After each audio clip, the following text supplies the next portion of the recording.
కొండేపు నియోజకవర్గం నుండి హ్యాట్రిక్ విజయం సాధించి నేడు సాంఘిక సంక్షేమ, వృద్ధాప్య, దివ్యాంగుల, సచివాలయాల, వాలంటీర్ల శాఖ మంత్రిగా బాధ్యతలు చేపట్టిన డాక్టర్ బాల వీరాంజనేయ స్వామికి టీడీపీ రాష్ట్ర కార్యనిర్వాహక కార్యదర్శి దామచర్ల సత్యాతో పాటు సహచార మంత్రులు, ఉమ్మడి ప్రకాశం జిల్లా ఎమ్మెల్యేలు, కొండేపు నియోజకవర్గం మండల, గ్రామస్థాయి నేతలు అభినందనలతో శుభాకాంక్షలు తెలిపారు. ప్రతి ఒక్కరికి పేరు పేరున కృతజ్ఞతలు తెలిపిన మంత్రి బాల వీరాంజనేయ స్వామి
అందరికీ నమస్కారం అండి. ఈరోజు మా కొండేపు నియోజకవర్గ ప్రజలు, ముఖ్యంగా రామచల్ల కుటుంబం వరుసగా గెలిపించినందువల్ల మా నాయకుడు చంద్రబాబు నాయుడు గారు అత్యంత విశ్వాసంతో మంత్రిగా నా బాధ్యతలు అప్పగించడం జరిగింది. ఈరోజు నేను బాధ్యతలు తీసుకోవడం జరిగింది. ఈ సందర్భంగా మా జిల్లాలోని శాసనసభ్యులు, నాయకులు, అదేవిధంగా నియోజకవర్గంలోని తెలుగుదేశం పార్టీ కుటుంబ సభ్యులు, అధికారులు అందరూ కూడా విష్ చేయడం జరిగిందండి. ఈరోజు చూస్తే సాంఘిక సంక్షేమ శాఖలో 3,000 కోట్ల రూపాయలు గత ప్రభుత్వం బకాయిలు పెట్టేది. చాలా మంది విద్యార్థుల్ని అనేక విధంగా ఇబ్బందులు పెట్టడం జరిగింది.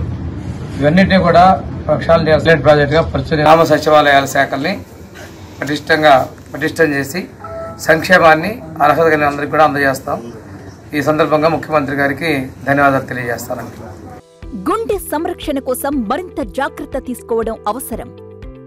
ప్రకాశం, నెల్లూరు, కర్నూలు జిల్లాల్లో తొలిసారిగా ఆస్టర్ రమేష్ హాస్పిటల్స్ ఒంగోలులో అత్యాధునిక 160 స్లైడ్స్ UCT780 స్కానర్ అందుబాటులోకి తెచ్చాయి.